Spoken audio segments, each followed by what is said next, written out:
Welcome, everyone, to the G Note Podcast. I am your host, Jason Spicy G. Goldman, and I am a Grammy-winning record producer, arranger, and musician. I've been a music professor at USC for over 22 years, and I am most known for writing and producing music for the iconic Michael Bublé over the past 2 decades. This is a podcast for musicians who want advice and strategies on navigating the music industry. If you're not a musician but a music fan, I promise there is plenty in here for you as well. On this pod, we talk all things music. I'll be giving you tips and life lessons I've learned over my 30 years in the business, and I'll top it off with a dash of my humble opinion. On today's episode, we are talking about why you do not need to be the best in order to have a good career in the music industry. Let's go.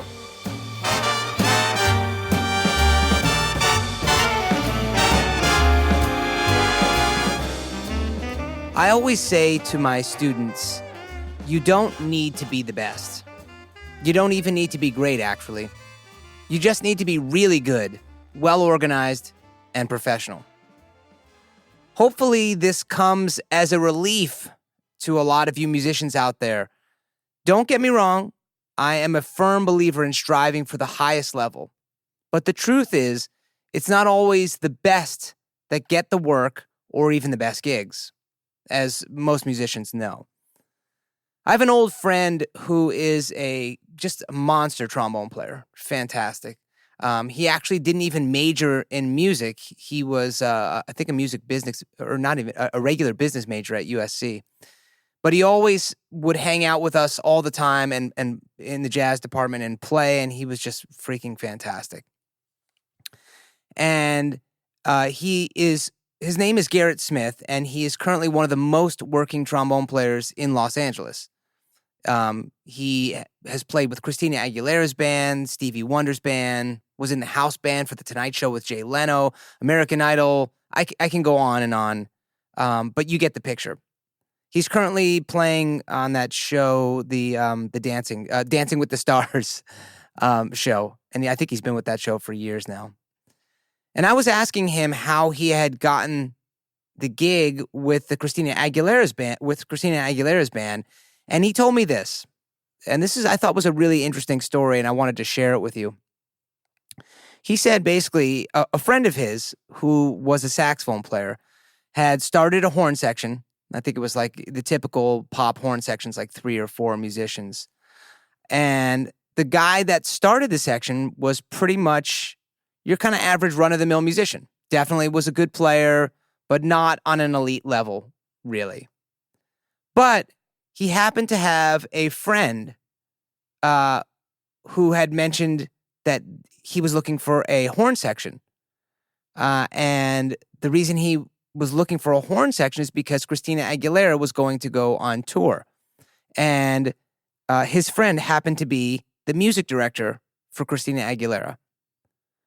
Now, as a side note, for all of you musicians out there, music directors are the people that hire musicians for these top touring acts. So if you're looking to do gigs and do a lot of touring with like the heavy groups, Beyonce, Christina Aguilera, any of those groups that are touring, you'd want to befriend a music director, as they are the ones that are responsible the majority of the time for the hiring and firing of the musicians, and they're also the liaison between the band and the management and the band and the artist. So the music directors actually are quite influential when it comes to making decisions. Anyways, they ended up getting the horn section, which my friend Garrett was in, ended up getting the gig, and they would go on to keep their horn section together and play on tours with the biggest of artists, as I spoke to you before, and TV shows. And this would go on for now decades. I think it's been going on. The point here is that it wasn't necessarily the sax player's playing or ability that got him that gig. Now, again, I don't want to say that he wasn't a talented saxophone player. That's not what I'm saying at all. What I'm saying is he wasn't an elite saxophone player.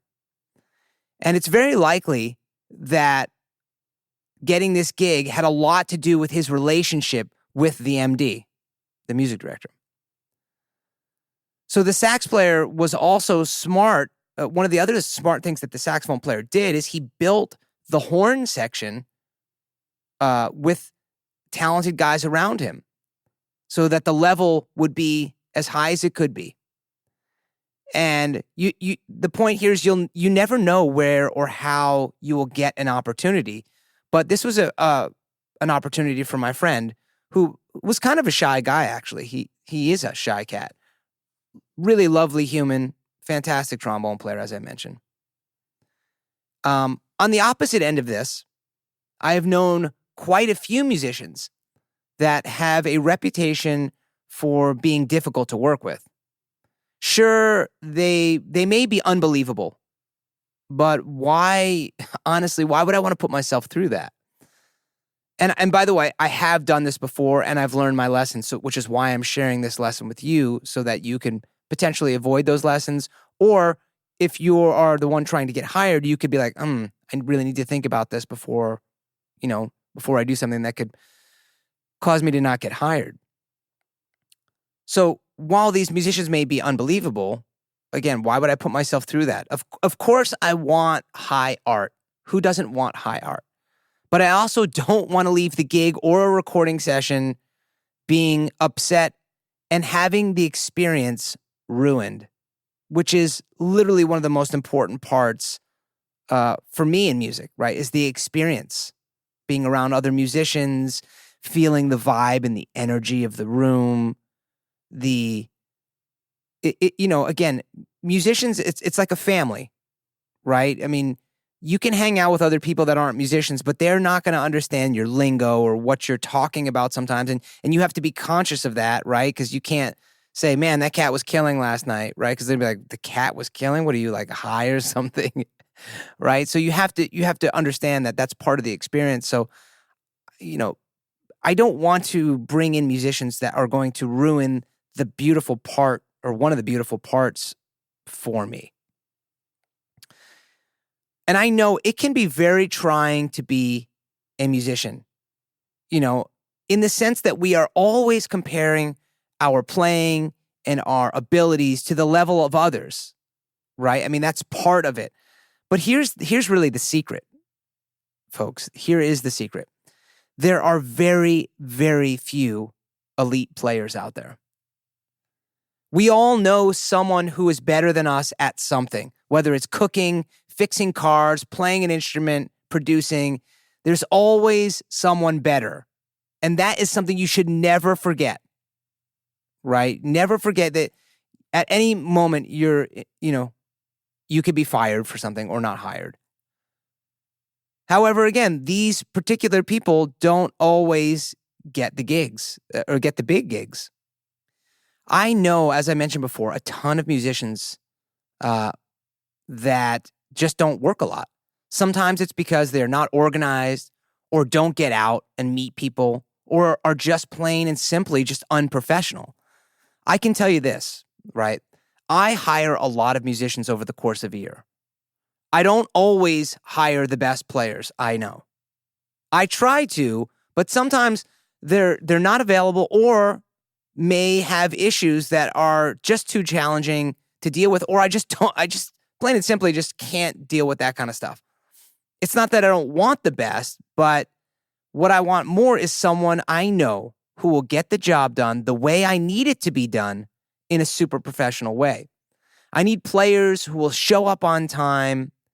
And by on time, I mean that, if it's for a gig or something, that I'm not stressing about them making the gig, right? You shouldn't show up like 5 minutes before the gig and be like, well, I was on time. Well, yeah, you were on time, but the leader was super stressed out and it wasn't a good experience. And you left a sour taste in their mouth, even though you may have been on time.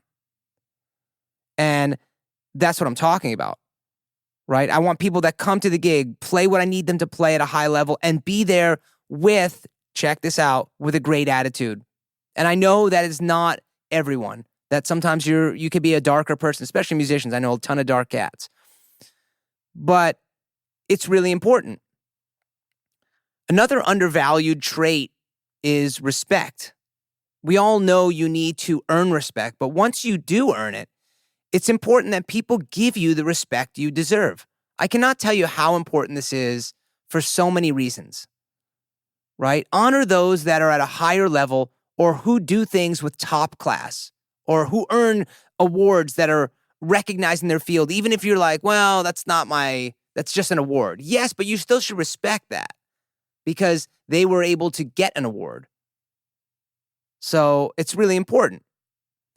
For those of you musicians who are exceptionally good but don't get called for a lot of work, check this out. And this is specifically and really important to most musicians. Especially, jazz musicians talk about this a lot, but it goes for any group that I've played in, which has been a lot more than just jazz. It's something called the hang. What this is, for those non-musicians out there, this is your vibe you are putting out when you are hanging out with the musicians on a gig. So let me give you an example here. This is something that typically happens before or after the gig or on a break or when, anytime there's just like, you're just sitting there and you're not actually playing. If everyone in the band is like calm, not super talkative and chill, and you are hyper, won't stop talking, and overly excited, even if you are a lovely person and really nice, this is basically the definition of a bad hang. I'm not saying that person is not a great person or a kind and gentle soul by any means, but the hang doesn't seem to fit this type of band. And this is, again, many times, this can supersede the talent. Remember, especially with younger musicians, the pay for many gigs is not great, and musicians tolerate that to some extent because they get to play music with good people in hopefully a good environment. And if this is disturbed in any way, it becomes a drag and will make someone not really hire you. It's still important to understand what level you are at so you can strive to get better, right? Admire those musicians around you that reach the high levels and set goals to try and reach those levels. But honestly, it's not the end of the world if you don't ever get there. It's also important to note that musicians mature at different points in their life. There's a great saxophonist, Joe Lovano, that really didn't start coming into his own till I think it was in his 30s, someone was telling me. He's always been good, but didn't start become the icon that he is until later in his career. So it's important to understand, you may not be that killing when you're in your 20s, but then all of a sudden you get that light bulb that goes off and all of a sudden everything changes for you. So always keep striving for the top level and try and cut yourself some slack, everyone. You can still work a ton, have an incredible career, and love music even if you are not the best. Try and breathe, relax, and be mindful of the moments you have and enjoy that you can make a living playing music. Remember, you don't need to be the best. You don't even need to be great. You just need to be really good, well-organized, and professional. Folks, that is all the time we have for today's episode. If you haven't already, please subscribe to this pod so you can stay up to date with the new shows, giveaways, and more importantly, like I always say, the concerts. You got to come out to a show. We'd love to see you there. You can check out the big band. My big band is so much fun. We have a great time. You'll love the energy. You can also follow me on Instagram at SpicyGMusic or check out my website, jasongoldmanmusic.com, to see what projects I'm currently working on and to see when I'll be performing next. Thanks so much for listening, everyone. Much love. Peace.